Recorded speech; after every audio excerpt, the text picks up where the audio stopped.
Make us instruments of your peace. Where there is hatred, let us sow love. Where there is injury, pardon. Where there is doubt, faith. Where there is despair, hope. Where there is darkness, light. And where there is sadness, joy. O Divine Master, grant that we may not so much seek to be consoled as to console, to be understood as to understand, to be loved as to love. For it is in giving that we receive, it is in pardoning that we are pardoned, and it is in dying that we are born to eternal life. Amen. WESN. Folks, we're back and better than ever. Your show have always appeared to be a show that is focused on going to the cause or looking to the cause. We hardly ever talk about the white-collar crime, though. We always talk about the ones that involve more as physical violence against individuals. The citizens will only measure transmission when water starts to flow through their taps. Because the vision doesn't talk about local election. Contract mafia is responsible for looting the country and they own and operate these politicians. So if you are running a country and you can't say nothing as a prime minister, please take up your bag and go. It is not comparative to the murder figures, but it is in fact very high. I believe he's protecting certain individuals.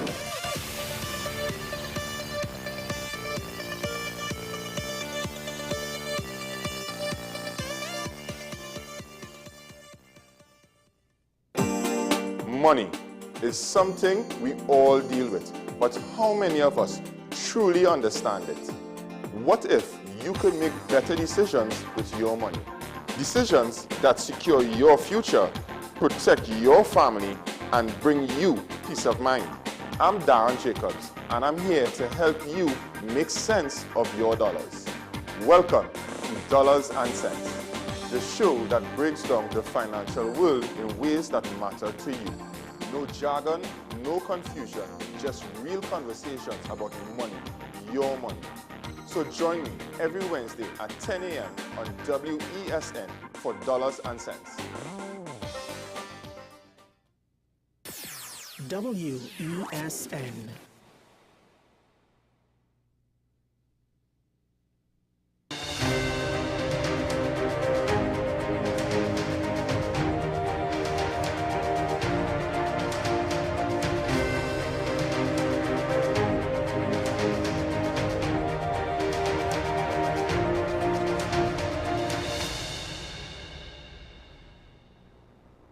Hello there, and welcome to AM Prime on WESN Content's Capital.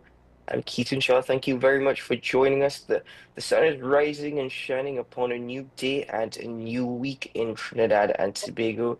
It's quite beautiful, actually, the sunrise. So if you are awake this early to enjoy it with me, thank you very much for being a part of the program, and of course, for what is to come throughout the course of this edition of AM Prime. Speaking about rising suns in the political arena over the last week, we've heard quite a lot as it relates to what is happening internally with the People's National Movement. That being said, the coverage has actually allowed for great focus on the party, which in itself is public relations. Also, there's a lot happening with other political parties, and I think it's only fair that we have updates coming in on a regular basis from them, given that it is an election year ahead. So this morning we are speaking to the main opposition party, that is the United National Congress, and their preparedness for any general election whenever it may be called. At this point, it's up to Stuart Young, given all that has happened all of last week and even on Saturday following the PNM's General Council meeting where it was ratified that he has the party support to be the next Prime Minister of Trinidad and Tobago. Well, it's now up to him to call the election date. Who knows when that can be? So I'm joined this morning by the Public Relations Officer of the United National Congress, Dr. Kirk Mehu.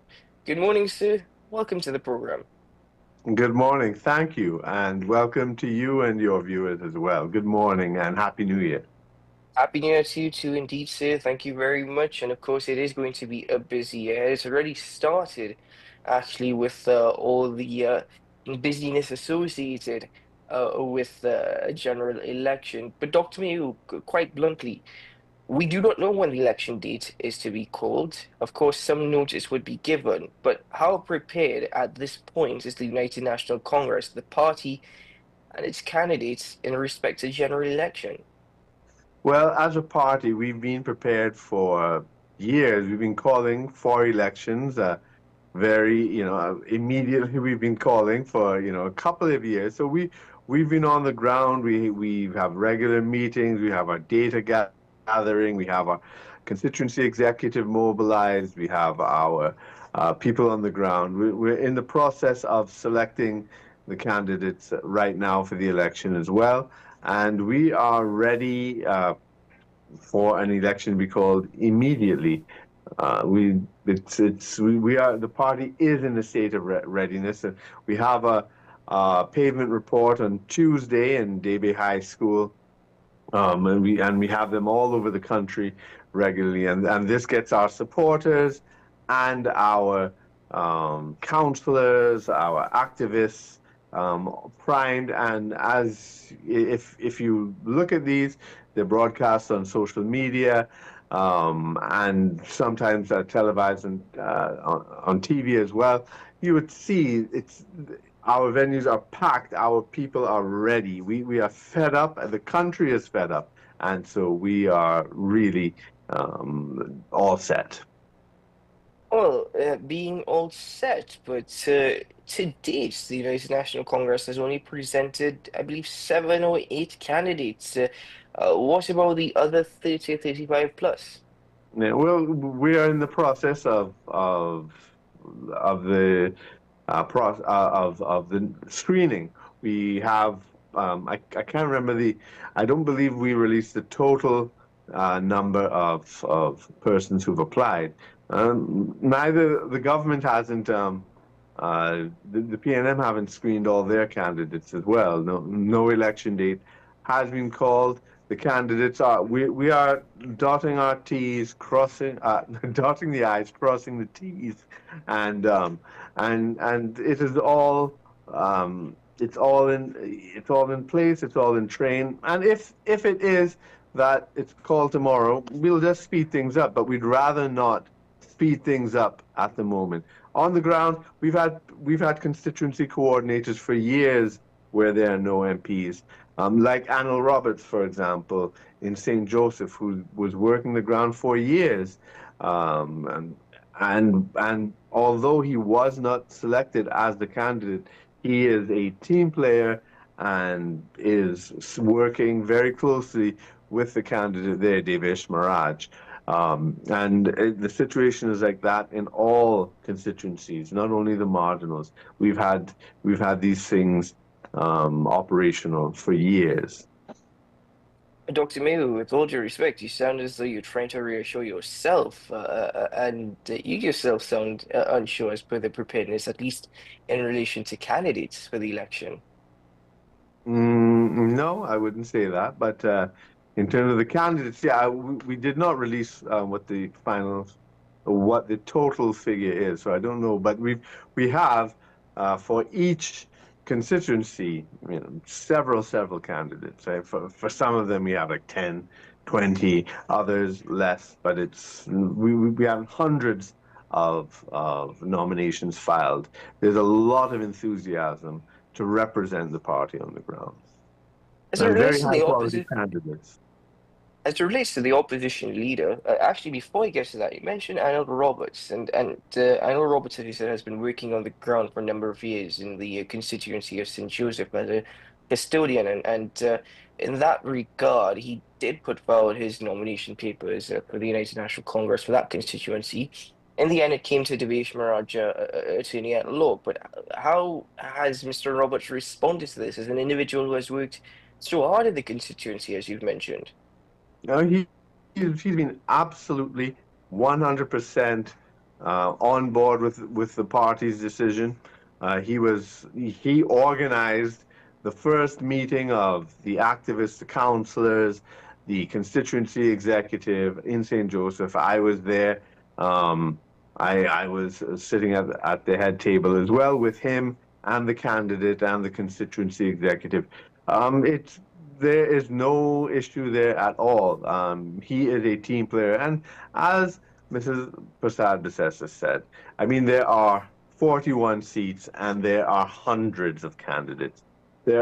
People are inevitably going to be disappointed in the sense, I don't mean emotionally disappointed, but I mean not, unsuccessful in getting the seat. But when we win, there will be hundreds of positions, if not thousands when you take all the state boards and whatnot, to be filled, and people have a role. Everybody will have a role. And when the UNC wins, we all win, as she said. Are you suggesting that we are going to see mass firings if the United National Congress was to win? You know, because you just mentioned there would be positions in state boards. Does that suggest that they're going to be mass termination of contracts?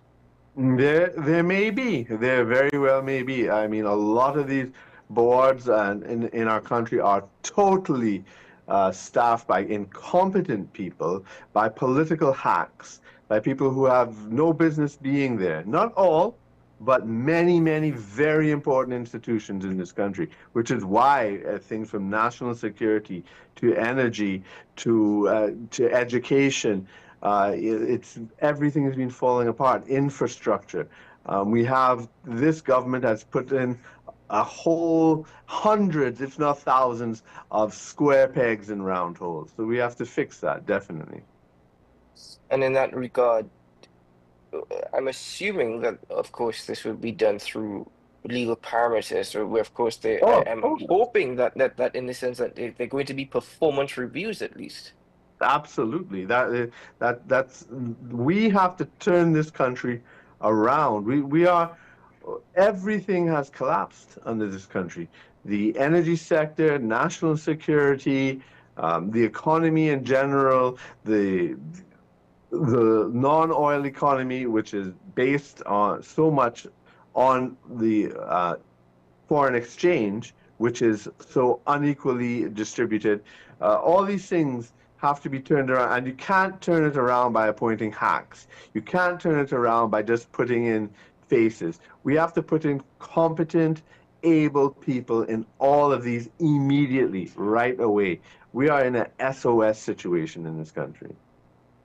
So let's come to that now on the part of the opposition leader. In a release, I believe it was on Saturday evening, she indicated that the United National Congress can restore security, prosperity, and peace.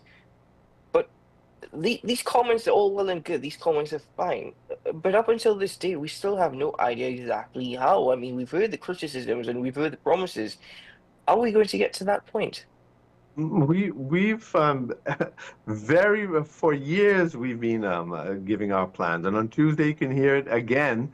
I recently you're on my list. I recently distributed our crime plan that was revealed 2 years ago at the budget, and I mean, so one of the things with the crime plan, for example, let's say the Ministry of National Security has to be broken down into 3 different ministries.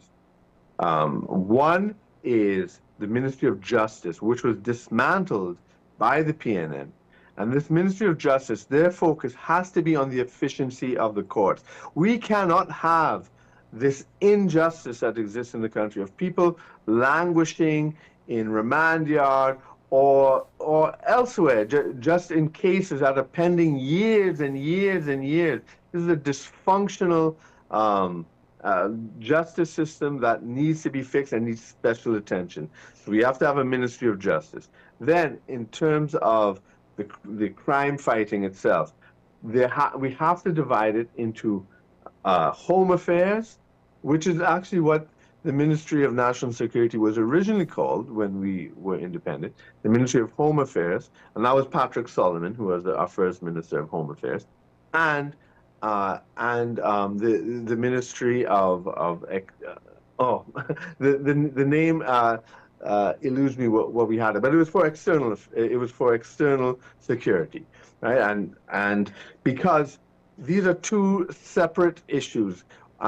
External security involves the army, right? And the drug trade, the porous borders, we have to move customs, right? The PNM see customs as a way to make money, but customs is a national security issue. That is where the drugs and the guns come in. It needs to be moved to national security. We've put that on the table for years, and the PNM refuse to see it as the national security issue that it is.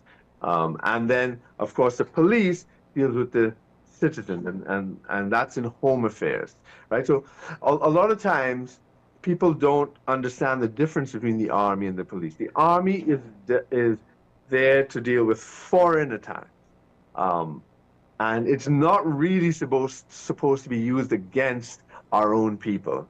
Right? Our army is not really supposed to be used against Trinidad citizens.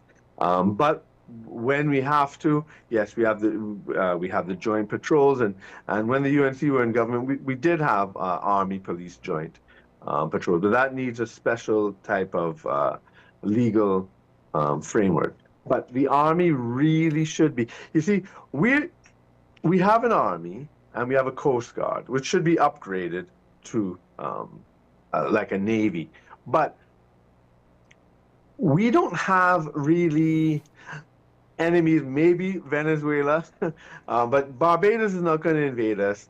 Guyana is not going to invade us. The army needs to be used for non-state actors, not so much state actors.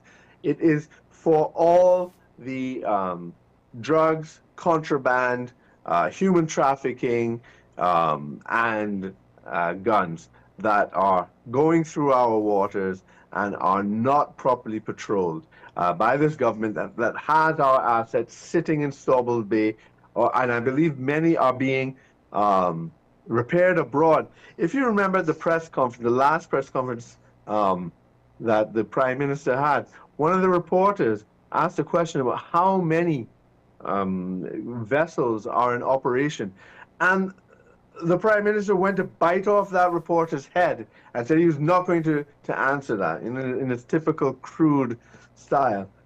But we really need to address these things, and it needs a separate ministry. So that is one major one major reorganization of the crime. So let's break this down for a second, because you've in all fairness, you put forward things on the table, particularly as it relates to national security. But does it make sense having a Minister of Justice? Doesn't that fall under currently the responsibility of the Office of the Attorney General and the Ministry of Legal Affairs? Because also justice system is something that's independent, that is run particularly, of course, under the purview of the judiciary. Well, how's that working out for the citizens? How's that working out for people who have court cases that have been pending for years? How's that working out for our citizens who lawyers need to be brought up, before the system? But I agree with you, Dr. Mayo. I agree with you, Dr. Mayo. But the thing is creating a new ministry going to resolve this? It's just going to, start over an entire process of trying to fix it again. I mean, is creating an entire new ministry really something that's necessary? Yes, we believe so. The Ministry of the Attorney General and Legal Affairs they don't have the Attorney General's office has not been able to deal with the judiciary properly, but with the judiciary too. In our anti-crime talks, in the last anti-crime talk we had, where Mr. Davis Maraj was a speaker, and also Jagdev Singh, they had some brilliant analyses and remarks. For example, we need specialized courts that can deal with all sorts of issues. So separated, because when you have one judge dealing with land issues, dealing with business issues, dealing with domestic issues, that court and judge cannot deal with the cases as efficiently as if a court was dedicated to gun crime, another court dedicated to commercial issues, etc. And we need more courts. We need more states. I don't have the figure offhand off the top of my head right now, but it's in the, I believe it's in the tens of thousands of cases in the backlog. We do not have enough judges appointed. All these things need to be done, and maybe after a while, Ministry of Justice, once the task is done, can be folded up. But it needs absolute special attention, and it needs the focus of a ministry and minister, because justice is the foundation of the republic. I mean, for those who study philosophy and political science, that's exactly what Plato's Republic was all about. It was all about justice. That is the foundation of the state. And Trinidad and Tobago is a place where injustice flourishes. We have murderers roaming free in this country. People commit murder without the risk of being caught. The detection rate is a pathetic 8%. We don't have a DNA lab after so many years. The forensic capability of this country, when justice depends on forensics, is pathetically undeveloped, and the PNM have allowed all this to just collapse, and we are very, very clear, and we have a 2-page document on that. Our manifesto is in the process of being finally approved. I'm on the manifesto committee myself, and so we have our plans in place.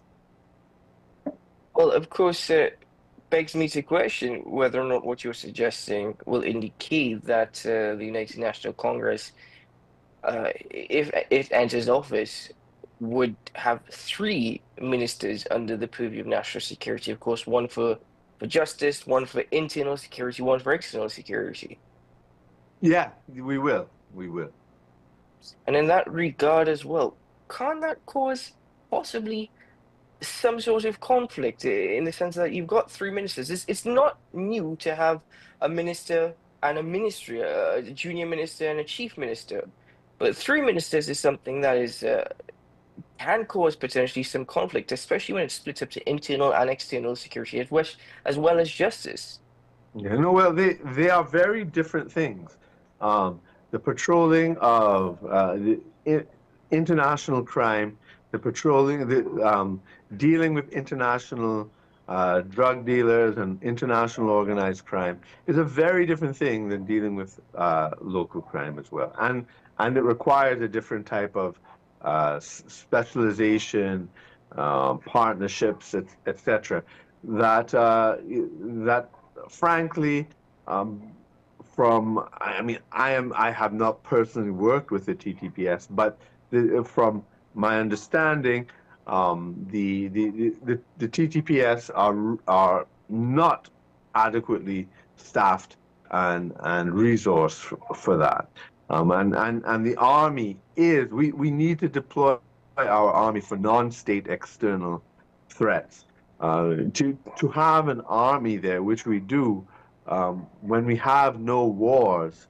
Trinidad and Tobago has never fought a war, and it is not likely that we will be fighting any wars soon. But we do have external threats. You do have foreigners daily threatening our country, and we need to deploy the Army especially. And then same with the justice system. The state of our courts and justice system needs urgent attention, and it needs the focus of an entire ministry. As per the Army being used against our own, when has that happened?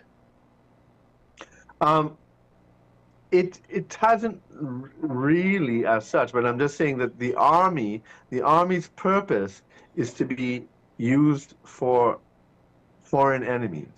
That's what I'm saying. And our foreign enemies are not state actors as such. Trinidad and Tobago, we are not a combative state. We're not looking to invade or expand, and we're not threatened by our neighbors as such. The only thing is occasionally Venezuela does make noise here and there sometimes, and we have the Guardia Nacional that attack our fishermen and so forth.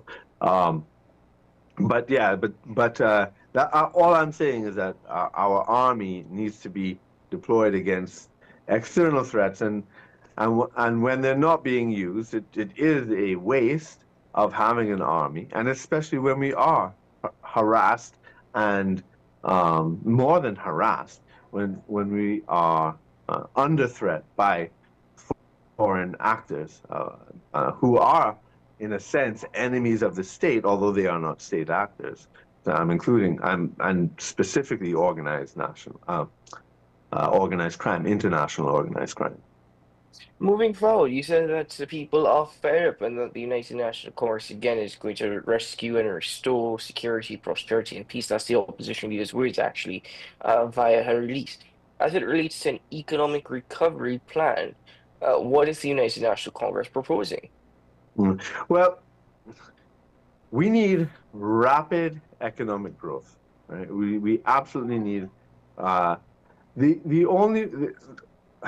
since the 1950s, there are 13 countries in the world, developing countries, that have moved from underdeveloped to developed or near developed countries. And that has been done. And these are Botswana, China, Brazil, Singapore, Malaysia. I can't remember all 13 off the top of my head right now. I do have the list. And how they've done that. And it's very interesting. Some of them have resources. Some of them have no resources. Some of them are big. Some of them are small. Some of them are island states. Some of them are landlocked states. Some of them are communist. Some of them are democratic. So it doesn't matter. So in a sense, none of those things matter. It's the management. And what they did is they grew at 7% per year for 25 years straight, right? That's what we need to focus on. And that is a monumental task. And when you do that, if the economists and financial people out there know the rule of 72, that's how you see how quickly at compound interest a quantity of money doubles. Your economy will double once every decade. So that means over the 25 years, it doubles two and a half times. It doubles, then doubles again, and then on its way to doubling again. That is not an impossible task for us, because from 1991 to 2014, when because our economy peaked in 2014, it was the largest ever in the history of this country. We grew during that period, about a 23-year period, at about a little over 5% per year. So if we had a conscious goal of getting that rate, we could have been in that category. But then since the PNM have come into office, our economy has collapsed by 20%. We are now at 2016 levels of GDP. And by that means our economy has now shrunk to where it was in 2016 under the PNM. The PNM has taken us, not 2016, sorry, 2006. 2016 is when the PNM were in office. It's taken us back to 2006 levels of GDP. So our economy has gone backward. Right? Our foreign exchange has gone backward to 2007. Foreign reserves back to 2007 levels. Our gas production has gone back to 2007 again levels. Our oil production has gone to the levels it was in 1939 when World War II started. That is a dramatic collapse under Stuart Young, right? And so we need to aggressively court foreign investment for that, for these things. And we've had our plan since 2020 of having growth polls throughout the country with diversified industry, to have job growth Dr. evenly. Mayo, sorry to interject. I know I appreciate the information that you're sharing, and education is very, very important. But say you've spoken in the past tense. You've spoken in the past tense throughout this conversation. And though we're getting towards the end of the conversation, I still want to know we need economic rapid growth. Yeah. Okay, fair enough. How are we going to do that? Right. So one, we have to fix the foreign exchange so we need to attract international investment like we were doing before. And under this government, we have actually negative foreign investment. We do not, a lot of people, like the ordinary citizens, might think when you see a Starbucks, that's international investment. That's not. Those are local people taking money to buy the name of Starbucks and send out money. That's not Starbucks actually coming to Trinidad and Tobago, right? So we actually have negative foreign exchange. So our Ministry of Trade and Industry and Foreign Affairs need to concentrate on bringing in foreign investors and foreign investment into Trinidad. That means we have to have an environment that is safe for foreign investors and where the infrastructure is working. So all that is part of attracting foreign investment. So we need to attract the foreign investment. In the local scene, we definitely need to fix the foreign exchange. You know what? When the PNM illegally fired Jwala Rambaran while President Anthony Carmona was out and Christine Kangaloo was acting as president, so she did the dirty work to put him out. They fired him over the foreign exchange issue because what was happening was he introduced a system of foreign exchange where it was being a portion of it was being sold by auction, right? So it was being sold by auction, and then it could be more evenly distributed. So Jwala Rambaran was all about freeing up and equalizing the distribution of foreign exchange instead of concentrating it in big business. And the thing that got the government the angriest was when he listed the major consumers of foreign exchange, and it was PriceSmart and I believe Massey, and I don't have the list in front of me right now, but he published that list, and that got Massey threatened to sue him, and well, the PNM did Massey's bidding, and they fired him, and then they reverted back to the system that has caused the foreign exchange crisis now, where it's concentrated in the hands of a few banks and a few businesses, and small businesses are being shut down. People, our own access, normal citizens, normal consumers, are also limited in the foreign exchange. We need to. That is a crucial aspect for the local economy. Well, Dr. Mayo, I agree with you in the sense that the foreign exchange crisis is something, and I refer to it as a crisis, although some may say it's a whole other conversation that we can get to do.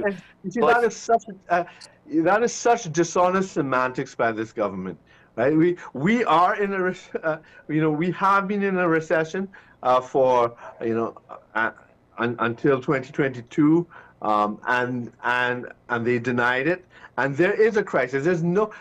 We have rationing.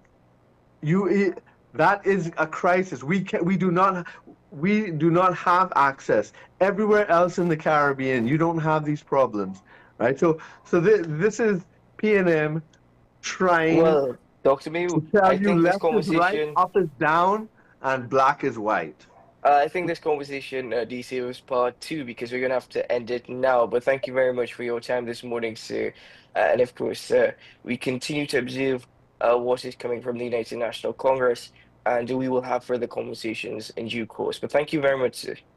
Yeah, you're welcome. And just reminding everybody, Tuesday's a pavement report. That's tomorrow in Debe. It will be on social media, so I invite you all to listen to that. And today, of course, stay tuned in Parliament because we'll all be there debating the state of emergency regulations.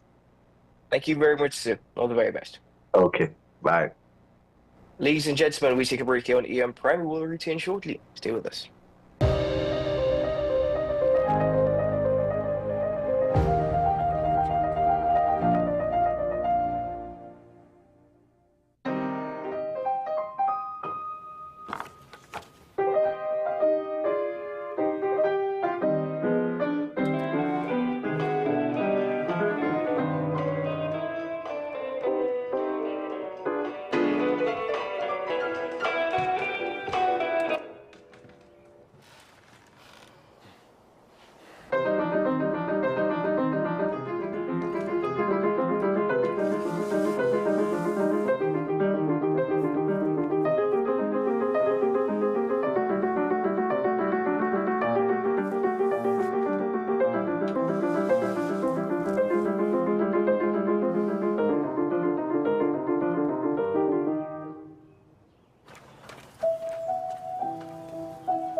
SM Group International Limited, your solutions partner for the latest innovations, brands and competent staff to meet your needs. We provide products and services in the following divisions: executive services, event rental and services, power and heavy equipment, construction and property management, food and beverage, aggregate and sales and distribution. Check out more on our products and services at www.smgrouptt.com. Contact us at 221-7445 or email at info@smgrouptt.com. We are SM Group International, your solutions partner. Transform your home with PCU Plus. From stylish furniture to the latest appliances, we have everything you need to create your perfect space. At PCU Plus, we offer fair prices and affordable financing options that are cheaper than hire purchase agreements. With convenient locations in San Fernando, Tobago, Arima, and our lifestyle showroom in Barataria, you're never far from the best deals. Visit PCU Plus today and discover why we're the top choice for quality furniture and appliances. PCU Plus, quality you trust, prices you'll love. Visit one of our locations or find us online to start transforming your home today. Simon's Musical Supplies Limited. We are the specialist in new and used musical instruments, carrying top brands like Yamaha, Pearl River pianos, vinyl and Sabian cymbals, Remo and Evans drumheads and Fender guitars, just to name a few. Also a wide assortment of music books, pan and accessories. At Simon's, we service what we sell. Trust the leader. Call us now at 625-6412 or visit us at 20 Board Street, Port of Spain.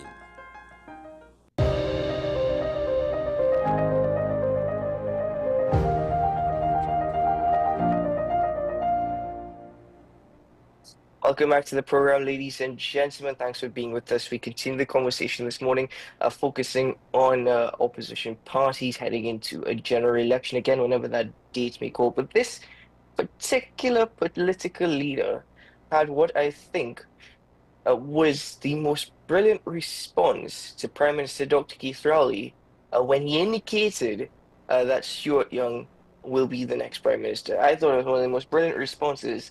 And it was simply, learn from my mistakes. That's the best way of summarizing it. Learn from my mistakes, learn from what I did.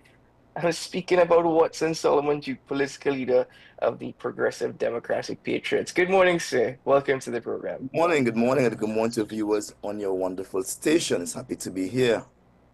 Thank you very much for joining us, sir, and a very happy new year to you. Now, Mr. Duke, before we even get into that aspect, you still very much have an ambition to be the next Prime Minister of Trinidad and Tobago. What is your planned path to getting to Whitehall? Well, it's basically a numbers game. Election is about numbers. And by no means do I intend to contest all 41 seats. By no means do I intend to strong-arm any of the political parties who I believe will be the major winners in this election, which is the PNM and the UNC. But my craft I've honed over the years is negotiations. And you are in a position where you can negotiate when you have something important to those on the other side. I believe that the elections of Trinidad and Tobago is one primarily based on race, and then there are other folks who will look at issues. But the majority will vote for a party that they believe understand their culture and their social way of existence. This is really the case of the high numbers of vote, or the tribal vote, so to speak, in both the PNM and the UNC. I'm thinking that it will be 50-50, because in Tobago we do not vote along those lines. And once it is 50-50, we will now stand a great chance in Tobago here, the PDP, that is, to be able to negotiate. So if you want these 2 seats, then this is our position in supporting your party into government, and my word, into government. So just to clarify, the seats that the PDP will be focusing on are those 2 seats in Tobago in particular. Any seats in Trinidad? Not at this point in time. No, focus on Tobago. Fact is, Tobago needs a voice, and Tobago is looking for a leader. So I'm concentrating all of my efforts here in Tobago. And what seat in Tobago would you be contesting? Well, I have not fully revealed it as yet, but the PDP is contesting both the East and the West. I'm likely to contest the Tobago East seat. I'm likely to contest that seat. It seems a given. The people are not taking no for an answer. The people are saying, look, you almost won that seat. We are behind you this time. We're going to make sure we bring home Tobago East for you. We need to have you in Parliament. But not just you. We need to have you and another candidate going to Trinidad representing us at the Parliament. Okay. Now, in that regard, you said negotiating skills. So you're going to leverage the 2 seats in Tobago and hope that that makes a difference in the election outcome, because Trans-Tobago will be contested between the People's National Movement and the United National Congress, as well as possibly other political parties, other coalitions. Yeah, but well, let me just place on the record, historically, in Trinidad and Tobago, no third party has ever beaten the PNM or has ever taken away any seat from the PNM. No third party, right? No third party. None, nada, zilch has ever taken away a seat from the PNM, except it is a party that I founded and led to victory from since 2017. We have been leading the PDP inch by inch into victory, into PNM territory, taking back from them what they had taken from Tobagonians, their freedom, and in 2021 we would have taken away all the seats from them. I still have to have a frank conversation with Farley as to how they took back 1 seat after midnight. Well, Mr. Duke, I'm curious to know whether or not you actually plan on being part of any political coalition. Have you been approached? Have you had conversations with others in having a political coalition? Well, political coalition are concerned, there's no need for that now. I am not into fear, whether friends. I am into friends that are genuine and loyal to the ideals that we share. And there are no political organization at this point in time in Trinidad nor Tobago that share the same ideals I have for Tobago and by extension the entire country. There is not one single political organization. What are those ideals that you speak of? Well, frankly, the PDP believes that the people of Trinidad and Tobago are more than a vote bank. They are actually human beings who desire the best in life. And therefore, the focus on Trinidad and Tobago, Tobago and Trinidad should be, first of all, the human being. The human being. Forget the infrastructure and all of these mega projects. The human being must be the first and foremost important object to satisfy. We have human beings there in Trinidad and Tobago who are not eating when the daytime comes. They can't even have one proper meal. That is a no-no. Everyone must be able to afford a proper meal. Secondly, we have persons who are not working.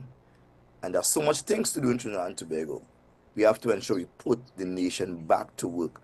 It's good for them mentally, socially, but also it's good for the country physically and economically. So we have to feed the people, put them back to work, and we must also seek to have a healthcare system in Trinidad and Tobago that does not defraud the people of their money, one, nor defraud them of their expectation. When you go to the health center, to the hospital, wherever that the produces health, private or public, you ought to get proper, good results. Too many oftentimes are turned away and told the machine is not working. We have a long list for the next 2 years. If you could get it done private, try and get it done because it doesn't look good here. We have to clean up those backlog. We have to ensure all our machines are working and that we have the best and brightest among us who is working to put Trinidad and Tobago in a position of health and strength going forward. These are some of the basic ideals. And there must be sound ways that we can get these ideals achieved. Tobago must be given its right to self-determination. There is no other political organization that believes in that in particular. Our right to self-determination. That is not a right to autonomy. We are asking for all our rights and allow us in Tobago by ourselves to make those decisions, whether we want to be independent, whether we want to have an autonomous relationship with Trinidad, whether it be federal or whatever, or whether we want to have an association with Trinidad, which is being independent, but we associate with them where the dollar is concerned, where maybe national security is concerned as national security, or maybe the economic zones. We could negotiate that, those things. But we have to sit and discuss among ourselves what we want, and then project that to Trinidad and say, this is what we want. And they must say what they want, and there must be a discussion. There's no one who's having that. Everyone wants to write for us in a book and say, you all are entitled to this, you all are entitled to that. We would have none of it whatsoever, none of it. Do you have a plan as to how you get to that point? Yes, once we are able to gain those 2 seats in Tobago, it is believed, based on historical data, that neither the PNM nor the UNC would be in a position to have a resounding majority or a comfortable majority. If there is a majority, it would be 2019, and we in Tobago would have the 2, which means there'll be a minority government. With the 2 on the opposition side, we would have the clear majority. And so we believe that it will be even Stephen race in Trinidad. We believe neither candidate, the PDP believes that neither candidate is of great desire among the people. The PNM nor the UNC is of great desire. They are fed up of a PNM, but I'll say frankly, the UNC is no turn on to anybody to make them want to come on and vote. And so I think together, the government of Trinidad and Tobago will now be led by a coalition, but the coalition has to be done in a very frank way, not before. After the elections have been settled, anyone who wishes to be in government, note my word, wishes to be in government, and I'm putting it quite plain, could have a discussion with me, any single political party that wishes to be in government. Yeah? So you have no particular, you're still willing to work with either United National Congress or even the People's National Movement, whom you've campaigned against? Well, trust me, when coming to my people in Tobago and Tobago winning, I am focused. I'm a hireling, and I am there to get the job done. Whichever political organization gives us the best fit, we are willing to take it. I'm not willing to play second fiddle. I'm putting that out there right now to any political party. Not one of them. Not one. I'm not playing second fiddle to any political party. Saying, well, look, my 2 seats. What you're going to give us? I'm not doing that. I've had experience with that too, where I thought that human beings are nice and decent and the expectations are great and noble, and they will do what they say. But soon as people get into power, they are likely to do whatsoever pleaseth them and give you the raw end of the stick. I'm not doing that on behalf of Tobagonians. We are looking for the head spot. If they don't like it, that's their problem.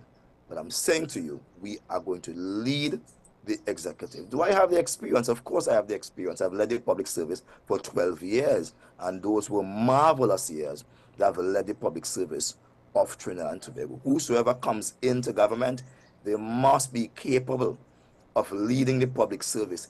If they have not led the public service, nothing else matters. Doesn't matter whether you lead a Mandi, you lead a church, you lead a mosque. If you can't lead the public service, which is a highly mixed population of religious variations and ethnicities, etc., you can't lead anything. I've led it for 12 years successfully.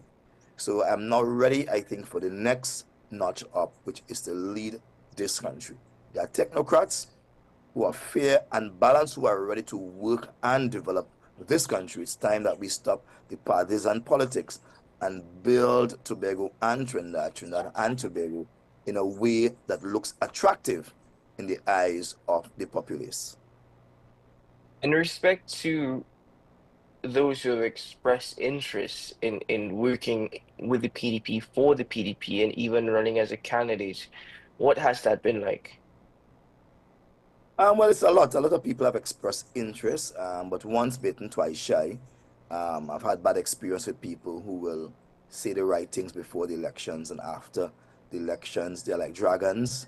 They are like a lost puppy. They're doing what they want, no training whatsoever. So to avoid that, I'm going to play this particular election very, very safe.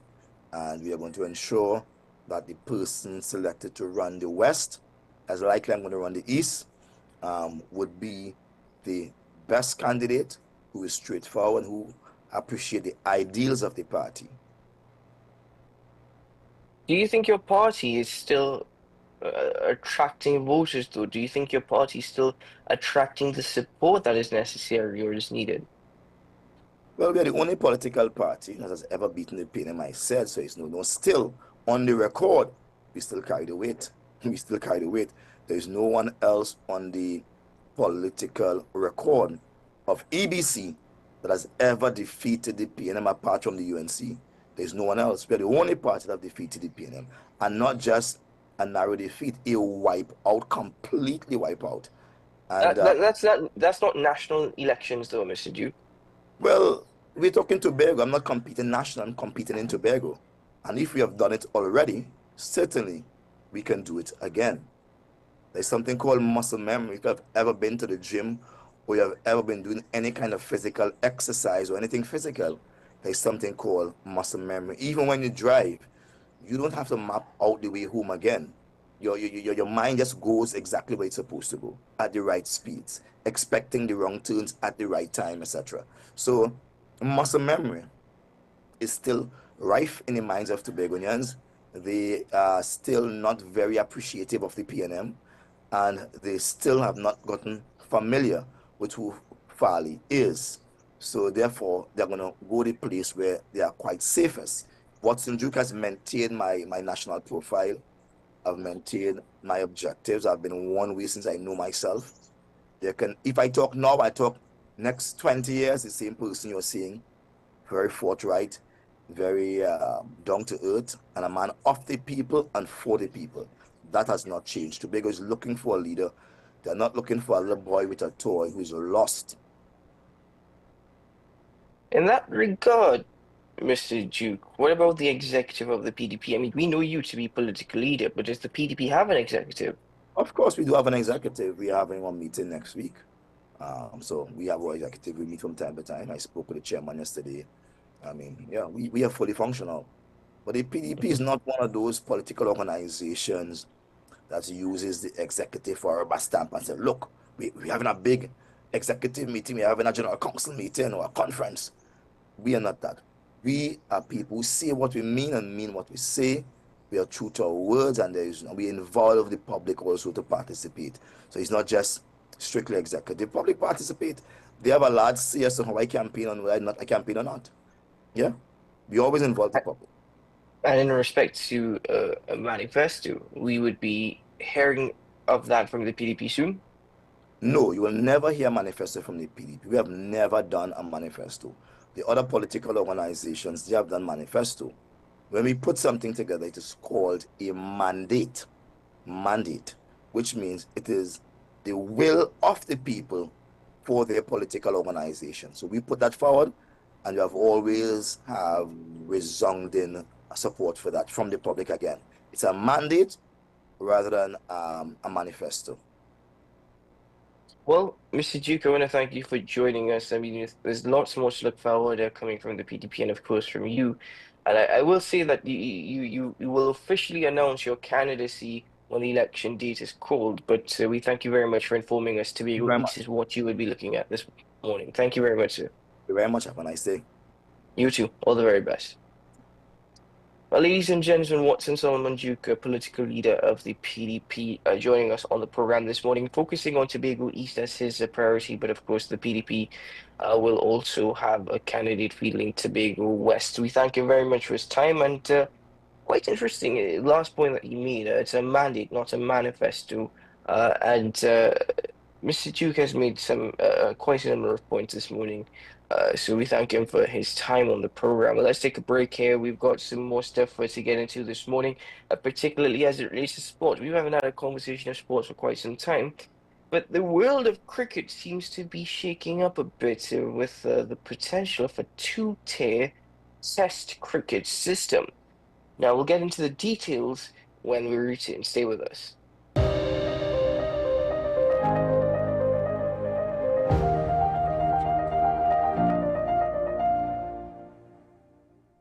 The best birthday gifts are at thebesttoys.com.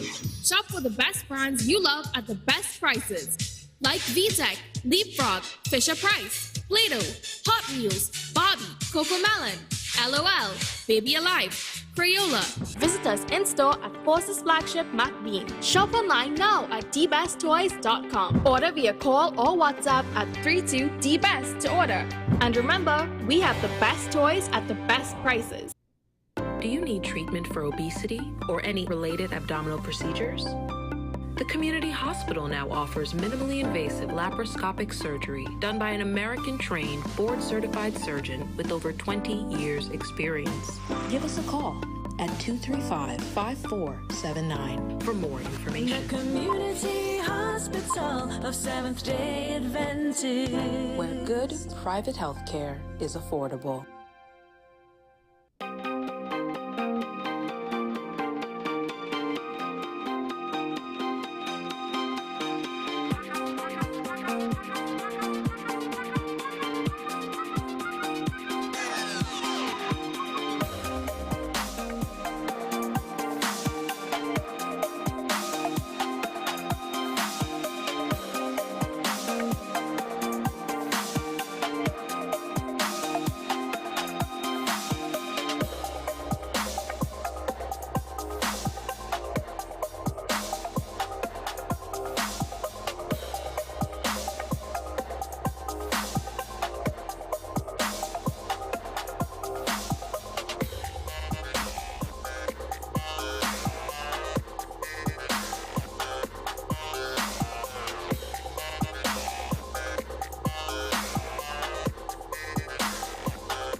Every word, every line, every paragraph depicts a real moment in someone's life. A father, a sister, a mother, a brother. We at Newsday are dedicated to you, the people, and through independent, unwavering journalism, strive to always bring your stories to life. Because your stories are more than just words. Newsday, independent and credible. FanZone, your reliable, authentic supplier, has just gotten better. You can now visit our website, www.fanzonett.com, for your authentic wear and collectibles. The only place where you can use both your Visa debit and credit cards. Visit our website, fanzonett.com, to make your purchase today.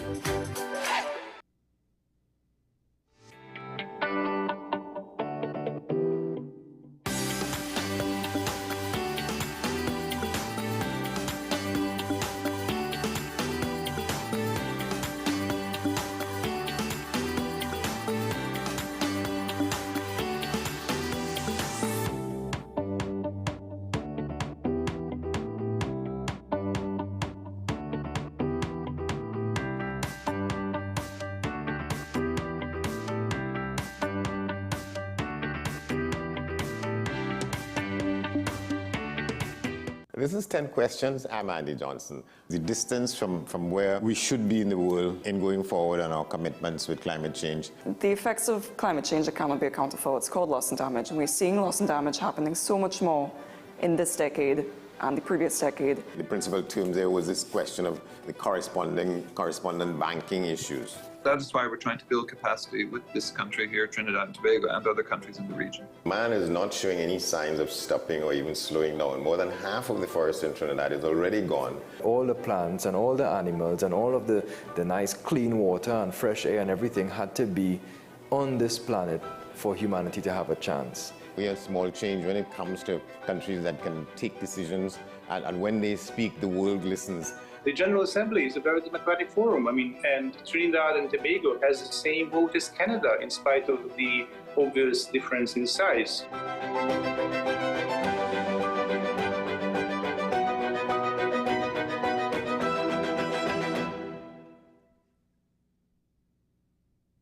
This is Face of Sports, WESN Content Capital.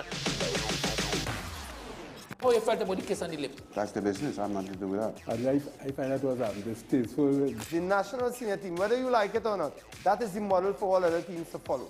I'm assuming that the regional requirement may be a much stricter requirement. This is not about Pro League and Super League. This is a league run by the Normalization Committee that I'm responsible for. Nobody expected FIFA to fund this arrangement. If we don't get a professional attitude towards this, we are doomed for failure. You break the balance, trip the leg, control the body. They ain't gonna stand put forever. Why you want the Chiefs to lose so? Why you want the Chiefs to lose so? They already have two. Lamar don't Why? have. You're jealous because you know the Chiefs getting closer to the Patriots. Let's go to the last part. No, of this not no. Let's go to the last part.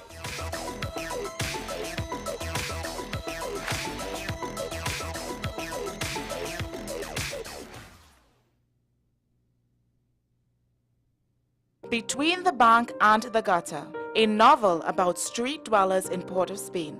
This is a book to make you both laugh and cry. Above all, it takes you to that special space that only street dwellers know. In this moving and riveting human interest story, Harry journeys from insanity to sanity while living on the streets of Port of Spain. Now available at Metropolitan Books, 12 Aripita Avenue, Woodbrook. Paper-based bookshop, 14 Alcazar Street, Woodbrook. WESN, 30A Gattaca Street, Woodbrook. And the home store branches located at Barataria, Shogunas, and East Gates Mall. Autographed copies now available on request. Also available from author Louis Lee Singh. I Used to Live in Heaven, Letters to My Granddaughters, Local Government in Trinidad, Conspiracy Against the People, and Closer to the Church.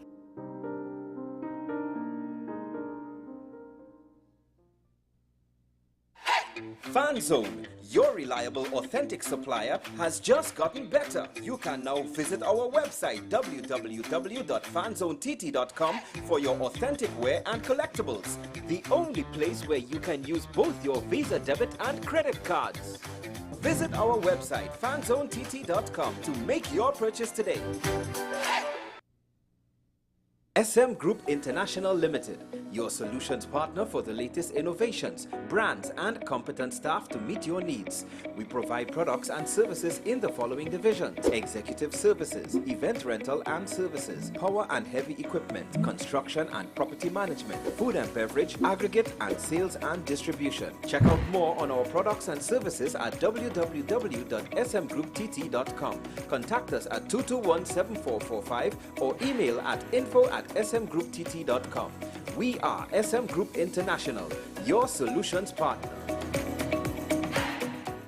Simon's Musical Supplies Limited. We are the specialist in new and used musical instruments, carrying top brands like Yamaha, Pearl River pianos, vinyl and Sabian cymbals, Remo and Evans drumheads and Fender guitars, just to name a few. Also a wide assortment of music books, pan and accessories. At Simon's, we service what we sell. Trust the leader. Call us now at 625-6412 or visit us at 20 Board Street, Port of Spain. Transform your home with PCU Plus. From stylish furniture to the latest appliances, we have everything you need to create your perfect space. At PCU Plus, we offer fair prices and affordable financing options that are cheaper than hire purchase agreements. With convenient locations in San Fernando, Tobago, Arima, and our lifestyle showroom in Barataria, you're never far from the best deals. Visit PCU Plus today and discover why we're the top choice for quality furniture and appliances. PCU Plus, quality you trust, prices you'll love. Visit one of our locations or find us online to start transforming your home today.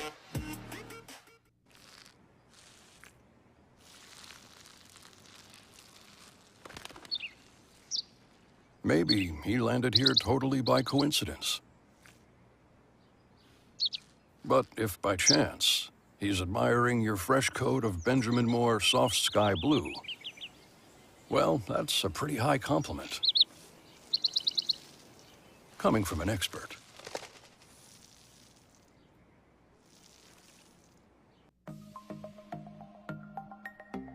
Knowing how to tell authentic is as easy as 1, 2, 3. Find it, match it, search it. Step 1. Find the style number on the tag. Step 2. Match the style number inside the jersey with the number on the tag. Step 3. Search it. A quick Google search of the style number will verify the jersey is authentic when the search results match the jersey being searched. Don't be fooled by counterfeit jerseys. Before you buy, remember to find it, match it, search it. Fan Zone, 2 locations nationwide. Center City Mall, Chaguanas and Movietown, Port of Spain. Nationwide delivery available. Pastor J, I want to get a tattoo. You really Respond want to me. Respond.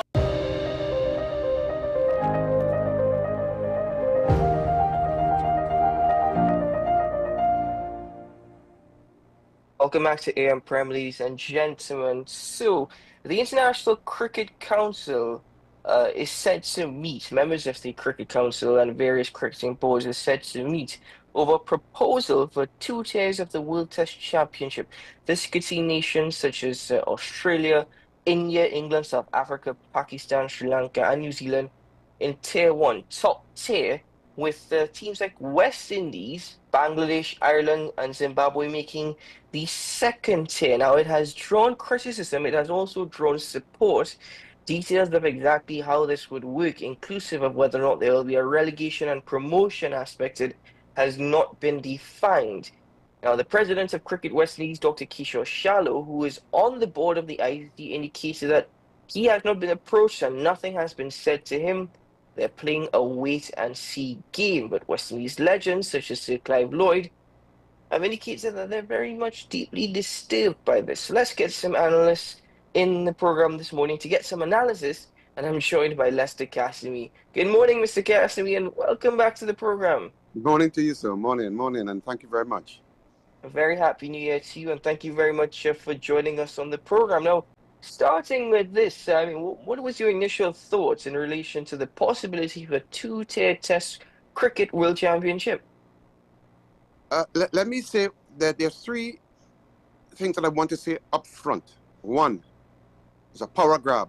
2, it's a money grab. 3, it's just greed. It's just greed. And of course, 4, all of the above. All of the above. Let me say 9 years ago, this was proposed with the same 3. And India decided that they were going to look after their Asian group. And so India did not take part in it. This time around, it's possible they might join, having shown the other Asian groups, the other Asian group, that, yeah, listen, I sacrificed for 9 years. I could very well go and join these other 2 guys. But overall, I don't think it's going to be good for cricket. It's just not going to be good for cricket overall. It would be interesting to see how these 3 guys would end up playing amongst themselves and with 1 or 2 others who they choose. But what is important for your listeners and your viewers to remember is that we ran and ruled cricket. We didn't run cricket. We actually ruled cricket for 17 years. 17 years. And we were paid just like everybody else. It's important to note that for a while now, Australia, India, and England, they were taking the lion's share of the purse. They were taking the lion's share, and they were giving basically the crumbs to the rest of the teams, the rest of the islands, the countries. And West Indies did not fare well as a result of that. It's also important to note that 9 years ago, the West Indies agreed. It was important that this two-tier system was good because they were in the top part of the two-tiered system. It will be interesting to find out who was the president then of the West Indies Cricket Board. And you could probably have as an idea who that might have been. But I don't see this helping world cricket. It's not going to be in the best interest of world cricket. But certainly if you are an Indian or an Englishman or you're an Australian, you will feel that you will benefit from it. But you won't, because you will not have the West Indies who most people think, who love cricket, that we provide and we produce some of the best cricketers, and we have a flair. January of last year, if you remember, we played Australia and we came out, so to speak, victorious to a team that is basically more superior than we are. But we fought and we dug deep, and we came out with a result that was shocking to even me. Now, these are the things I think that we're supposed to be striving for. The teams would fight hard to beat the bigger teams. So when you put the West Indies to play teams that are lower than them or just about their strength, there's no improvement going to take place. It's not going to help West Indies. World cricket is just not going to help world cricket. I don't see why they want to do it other than greed. Yeah, but Lester, using the example of West Indies versus Australia last year, I mean, even that exceeded my expectations. And I'm not talking about just winning the game, but how we played as well. Yes. You know, it's a good point, but how often does that happen? To say that Test cricket is still attractive to West Indians, and Test cricket is still attractive in the sense that people want to play the West Indies. You know, the majority of times when you had test series being played between the West Indies and another team, you think, okay, you already, have a feeling or an idea of what the results are going to be in your head. We have been beating England consistently, you know. Don't forget that. We have been beating England consistently. Surprisingly, probably not, because if it's consistent, then it's not. Then they take us and they play us in England in the cold weather, when the ball is darting around and doing a whole set of stuff, and they end up beating us. But it will be interesting that if we could play them in the summer, because apparently we don't qualify to play them in this real summer. But we have been beating England. We have been fighting up with India. It's not that they haven't been beating us, India, but we have been fighting up with them. And so we'll get better and better. Let me share this with your viewers. West Indies, for a while, when Brian Lara was playing, we could not get 20 wickets. We improve in our bowling, and we now get 20 wickets consistently at a reasonable score. But you know what? Our batting has been failing us. So we'll eventually get it right, but it wouldn't get right if you just playing against minutes, smaller teams. Of course, we in the Caribbean here, we have a major, major problem. England and Australia, India, they have, let's say they have 100 players. All 100 players are available to play for their countries.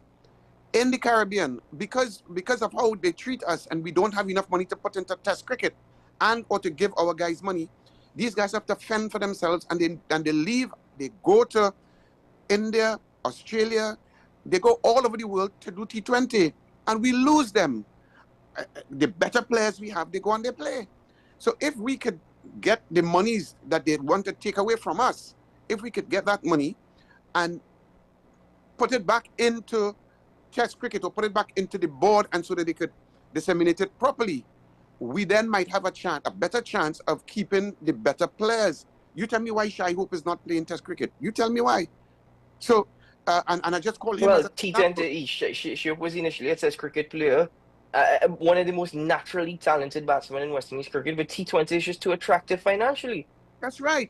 But nobody in India could try that. You have to play. Once we pick you all 3 formats in the game, you have to play. And in fact, you cannot play anywhere else if you're an Indian. You cannot play anywhere else. You look at the Australians, very, very, very few Australians are allowed to play T20 anywhere else in the world.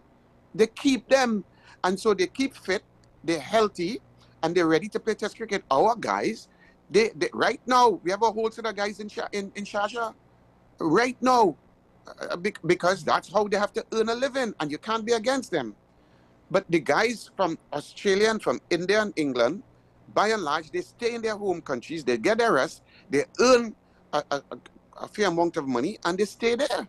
So we have some issues that we have to deal with. I'm only dealing as a West Indian. We have issues that we have to deal with, and once we could deal with those issues, then the other issues could deal with. Now, let me just say this to you.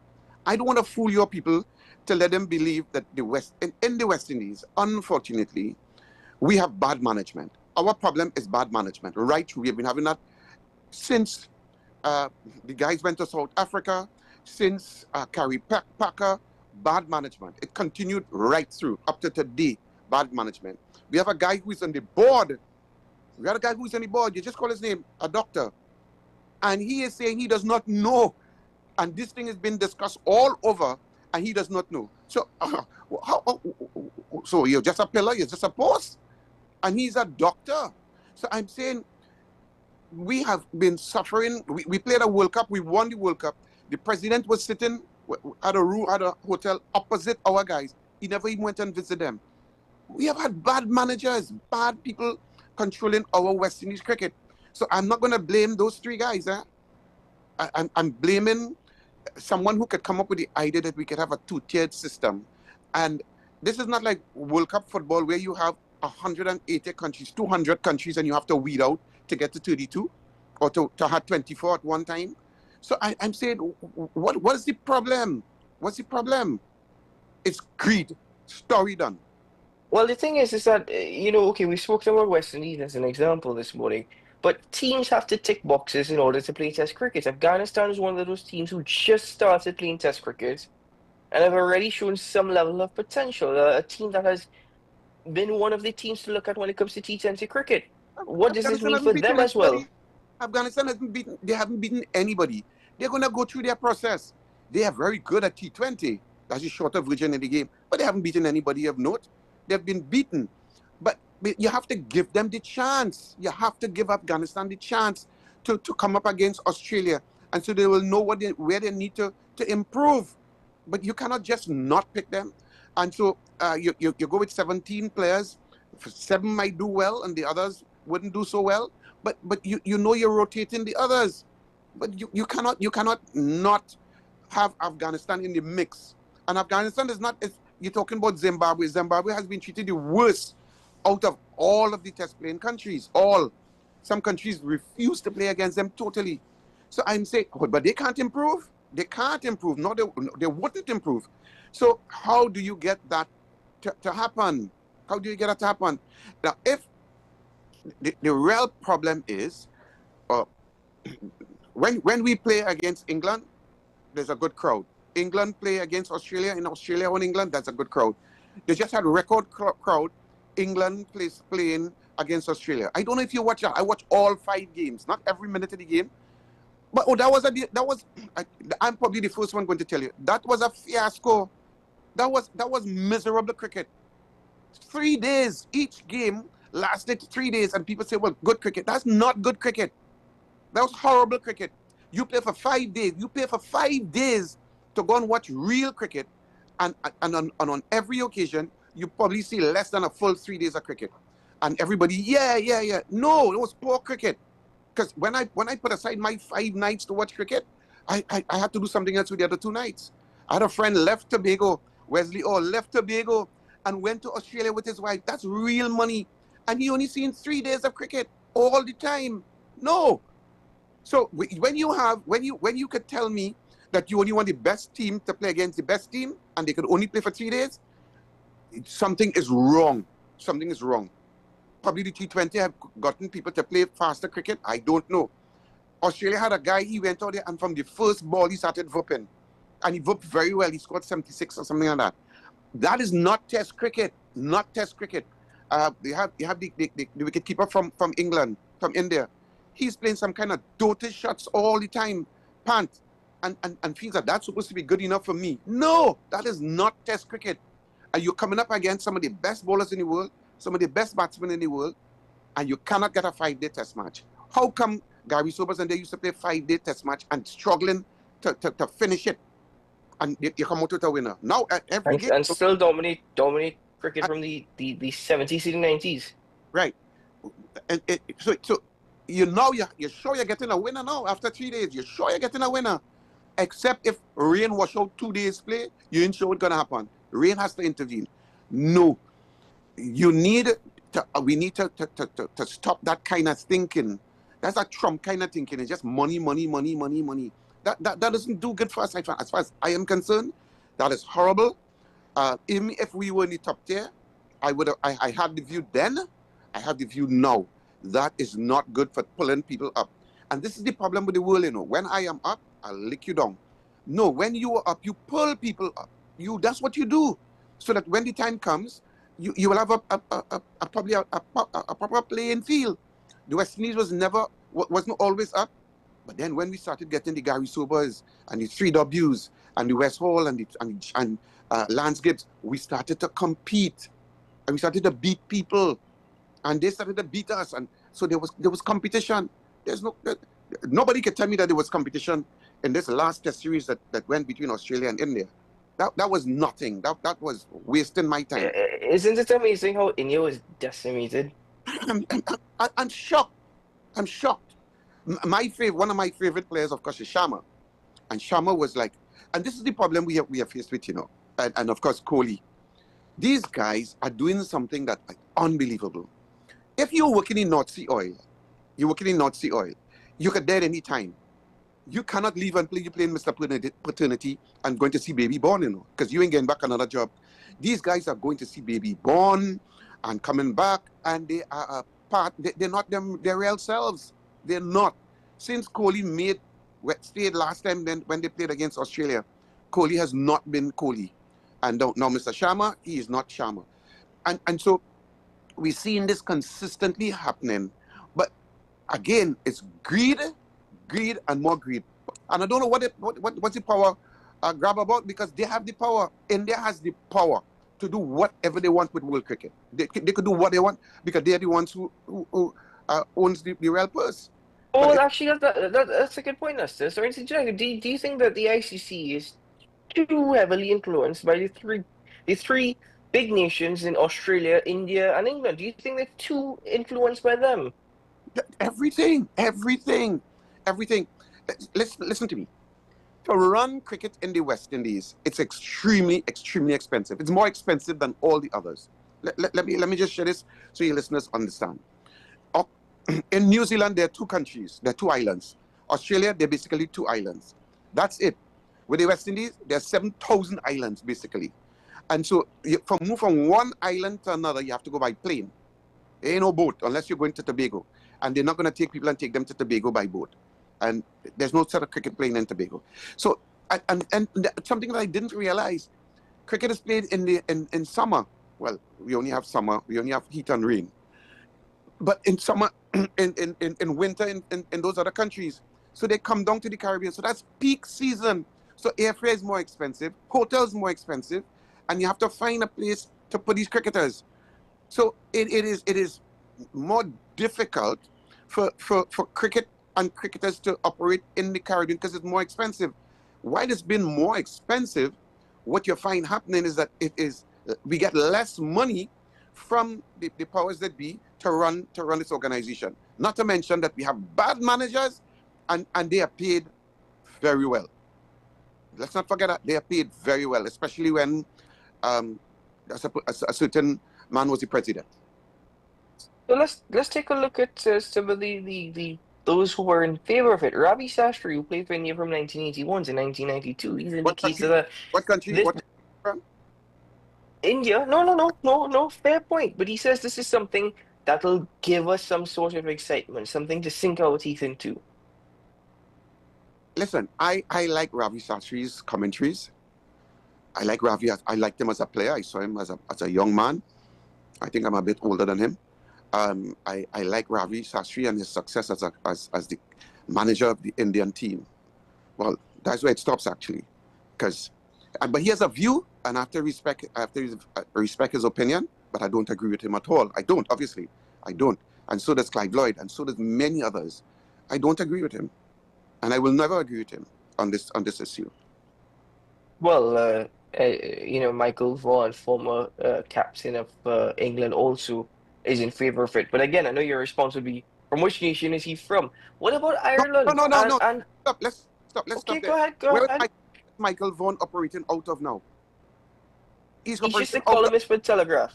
Listen, he is operating now out of Australia, and he's an English boy, and the West Indies beat them too bad. A man scored 375. A man scored 400 and not out against you in particular. Go. And by the way, these guys at the top, that's what they're going to be discussing amongst themselves, you know. And you don't want to be a pariah. You don't want to be the one out, because all of a sudden you just don't have a voice on no commentary board. That's what's going to happen. They will blackball you. So especially if you agree with them, go ahead. But the West Indies, we don't have no supporters, eh? We don't have any supporters. Ireland were one of the last teams to be given test status. I think it was in 2017, around the time Afghanistan was also given test status. But their chief selector, Andrew White, if I'm not mistaken, said they may be in favor for a two-test system as well, quite possibly even 4 days. Yeah, I respect his opinion, but look, I have to be very careful. Just look at the composition of the three, and see if Ireland fits perfectly inside of there. It's a behavior. I start off by saying, one of the things I started off by saying is that we were champions for 17 straight years. We never got a cent more than anybody else. Never got a cent more than anybody else. So now that we are down, why not put your foot in their throat? That's cool. Sorry, I was muted there for a second. That's an issue that Sir Clive Lloyd has also raised. He's indicated that in that regard, these countries share up to US 180 million. Other nations, such as the West Indies, only receive US 80 million. So essentially, Lester, as he starts the program and we're getting to the end of the program, this is going to kill the game. This is essentially going to kill the game. That's where it's heading. So when you think you're going to get a benefit by you guys playing at the top, somewhere along the line, everybody else will down start to play T20, and then eventually you see the death knell of world. Nobody will be playing Test cricket anymore. But listen, in June of this year, there'll be World Test Championship between Australia and South Africa. Between Australia and South Africa. Do you know when they do that? That's basically the end of that World Cup, of that final game. That's basically the end of that. So I don't even think all these nations currently compete in the full cycle of the World Test Championship. I don't even think currently it happens. Well, England, for instance, played 22 Test matches, while some teams played less than 10. So it's not even. It's not evenly balanced. Listen, there are a number of reasons why West Indies will not always be the top. But God will always bless us where we will get a lot of talent, except that we're not able to use the talent. When you're dealing with Australia with 22 plus million people, you're dealing with England with 70 million plus people, and let's not count India, 1.4 billion people, and it's not 1.4 billion, it's 1.4 billion who love cricket is their #1 game. In the Caribbean, you have Jamaica, it's not the #1 sport, in fact it's #3. It's athletics, netball, and then it's just not. But we have still been able to survive and produce. Now, cricket is about to end in Jamaica, and people not even realizing it. It's about to end in Jamaica. I think it's already ended. There you go. 10 years ago, they were the champions of Caribbean cricket for over 5 years consistently. And now cricket is almost done in Jamaica. What are we going to be doing in the future to bring West Indies up to the level? Are we going to have enough funds? They're actually taking away the funds. So how is it going to work? We have to find out. And I didn't say West Indies is 5.5 million, probably, right? So how are we going to improve? If you take away the money from us, we're definitely not going to improve. We have the talent here. We need to take the talent and make sure we can use it. Once we can use it by making sure these guys are paid properly, we will be a force again because we are able to get 20 wickets consistently. But we have a problem, especially when those at the top decided that they're going to lick down those at the bottom or near the bottom. It's important to note that in world cricket, West Indies is number 9. It's number 9. And they are stopping at number 8 thereabout. Yeah. West Indies number 9. We below last. And this is consistently this is consistently happening to the West Indies because again, we don't have very good managers. We have poor managers consistently. So it's a combination of funding from the ICC and a combination of poor management from CWI. And Tala stinking from the ICC. It's terrible. But we are our own problem. I'm not blaming these people. It's sad how they're thinking. But we could do better if we decide, hey, you see, you hope you have to play. I don't care. You have to pay. We're going to pay you more. And you tell me why Puran is not playing Test cricket. He's not playing Test cricket because he's not playing 4-day. Well, you tell me why he's not playing 4-day cricket? Because he is one of the best talents we have in the cricket. For batting, our batting has been our problem. Our bowling has now, there's a resurgence in our bowling, but our batting is the problem. But our batsmen are outside there. Mr. Hetmeyer, he should be in line up to play Test cricket instead of these schoolboys we have playing. And they're fighting up, you know, but they're not able because our best players are right now in Sharjah. We are elsewhere because that is where the money is, which is, and I agree with them, by the way. I don't disagree with them because if I have a son and he's interested in cricket, don't pay me, you can't pay me, you know, $5,000 US for 5 days and they could make that in an hour and 5 minutes. No, that's not making any sense. Well, Mr. Kasumi, I want to thank you very much for joining us on the program this morning. Your first stint for 2025. I am certain there's a lot more to come because this is a crucial year for cricket heading into the T20 World Cup next year. Of course, Cricket West Indies, they've got Pakistan just right around the corner. Yeah, Pakistan is also not wanted. Once Indians are wrong, please understand this. Once Indians are wrong, they will do anything to keep Pakistan out. And you can see that very quietly. I was going to say something that I thought was important, but it slips me now. It slipped me now. But India will dominate Pakistan, and they're a better team than Pakistan. And India is a better team than what we saw during the December period and the January period. They were terrible. Question marks surrounding the leadership of Kohli and Sharma when it comes to Test cricket. No, I mean, Jasprit Bumrah, I think he also held the fort for a bit there as well. So, but we, again, continue to live. He started the series and it was the only victory. And then when he had a chance at victory, unfortunately, he got injured because the workload was just too much. It was too much. He was doing five sessions in a day's play. Sometimes he's coming on 5 times. That's just too much for one person. Primarily a pace bowler. Yes. You know, not a batsman. Yeah. Leading India's lineup. That is something. Yeah. Anyway, Mr. Kasumi, thanks very much for your time, sir. All the very best. Be good. Success. Take care.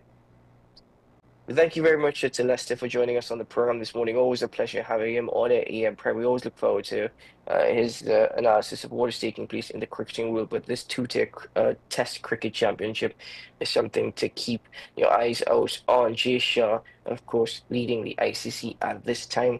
Dr. Kishore Shallow seems to be, well, not have a clue as to what's taking place within the ICC, even though he's a board member. Maybe he's not even too sure what's taking place in CWI. Anyway, ladies and gentlemen, that's it. The project ended there. Let's just leave it there for now. But ladies and gentlemen, hope you have a great day ahead, a safe one, a productive one. From our team in studio, Ryan Gomez-Burke, Milewood, and of course, Neil McNish, we wish you a safe day ahead. And we'll see you again very soon. Remember, today's a good day to have a good day. Make it a great one. Bye-bye.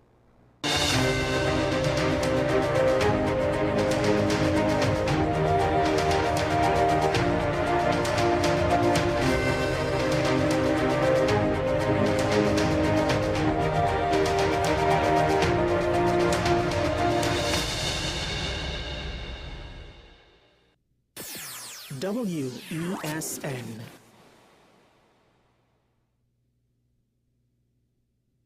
Transform your home with PCU Plus. From stylish furniture to the latest appliances, we have everything you need to create your perfect space. At PCU Plus, we offer fair prices and affordable financing options that are cheaper than hire purchase agreements. With convenient locations in San Fernando, Tobago, Arima, and our lifestyle showroom in Barataria, you're never far from the best deals. Visit PCU Plus today and discover why we're the top choice for quality furniture and appliances. PCU Plus. Quality you trust, prices you'll love. Visit one of our locations or find us online to start transforming your home today. Simon's Musical Supplies Limited. We are the specialist in new and used musical instruments, carrying top brands like Yamaha, Pearl River pianos, vinyl and Sabian cymbals.